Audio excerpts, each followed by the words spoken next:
Doctor Zakir Naik دورہ پاکستان میں اسلام آباد اور کراچی کے بعد گزشتہ روز لاہور پہنچے۔ ڈاکٹر ذاکر نائک کی لاہور آمد کے موقع پر ایئرپورٹ پر ان کا والہانہ استقبال کیا گیا۔ سیکیورٹی کے سخت انتظامات کے باوجود عوام کی بڑی تعداد اور اہم شخصیات بشمول مذہبی اور حکومتی عہدیداران ان کی آمد پر موجود تھے۔ ان کے بیٹے شیخ فاروق نائک بھی ان کے ہمراہ تھے، جو خود بھی دین کی تبلیغ میں سرگرم ہیں۔ ایئرپورٹ پر موجود لوگوں کا جوش و خروش اس بات کی نشاندہی کرتا ہے کہ پاکستانی عوام ڈاکٹر ذاکر نائک کے علمی اور دینی مقام کو کس قدر سراہتے ہیں۔ ایئرپورٹ پر ان کے استقبال کے مناظر کسی شاہی استقبال سے کم نہ تھے۔ لاہور آمد کے بعد وہ سب سے پہلے تبلیغی جماعت کے پاکستان کے عالمی مرکز رائیونڈ پہنچے، جہاں ان کا شاندار استقبال کیا گیا۔ مولانا طارق جمیل سمیت تبلیغی جماعت کے دیگر اکابرین نے ان کا والہانہ خیر مقدم کیا۔ رائیونڈ میں انہوں نے نماز مغرب ادا کی اور تبلیغی جماعت کے اکابرین سے ملاقات کی۔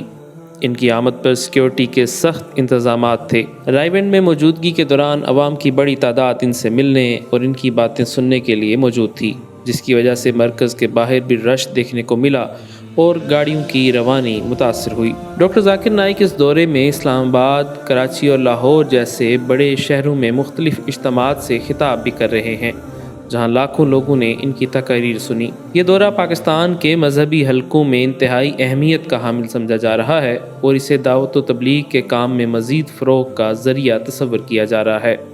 لاہور میں قیام کے دوران وہ 12 اور 13 اکتوبر کو عوامی اجتماعات سے خطاب کریں گے، جبکہ سوال و جواب کی نشستیں بھی ان اجتماعات کا حصہ ہوں گی۔ یہ اجتماعات مینار پاکستان لاہور میں منعقد ہونے تھے، لیکن پھر سیکیورٹی کے باعث پہلے انہیں گورنر ہاؤس لاہور اور بعد ازاں بادشاہی مسجد لاہور میں منتقل کر دیا گیا۔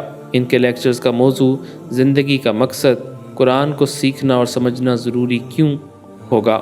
لاہور میں ان کی موجودگی کے دوران بڑی تعداد میں لوگوں کی شرکت متوقع ہے اور اس حوالے سے سیکیورٹی کے سخت انتظامات بھی کیے گئے ہیں۔ اس سے قبل ڈاکٹر ذاکر نائک نے اسلام آباد اور کراچی میں عوامی اجتماعات سے خطاب کیا اور اب وہ لاہور کے بعد اسلام آباد جائیں گے، جہاں 19 اور 20 اکتوبر کو مزید لیکچرز اور عوامی اجتماعات ہوں گے۔ کراچی میں پہلے سے ہونے والے اجتماعات کی طرح لاہور میں بھی ڈاکٹر ذاکر نائک کی تقاریر کو عوامی پذیرائی ملنے کا قوی امکان ہے۔ اس دورے میں ڈاکٹر ذاکر نائک نے اسلام کی تبلیغ کے ساتھ ساتھ نوجوانوں کو دین کی طرف راغب کرنے کی کوشش کی۔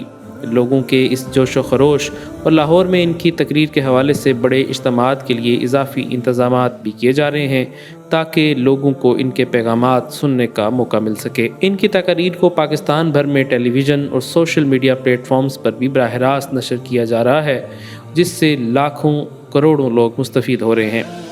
لاہور کے دینی اور سماجی حلقوں میں ڈاکٹر ذاکر نائک کا یہ دورہ ایک تاریخی موقع سمجھا جا رہا ہے اور ان کی موجودگی نے عوام میں دینی شعور بیدار کرنے میں ایک اہم کردار ادا کیا ہے۔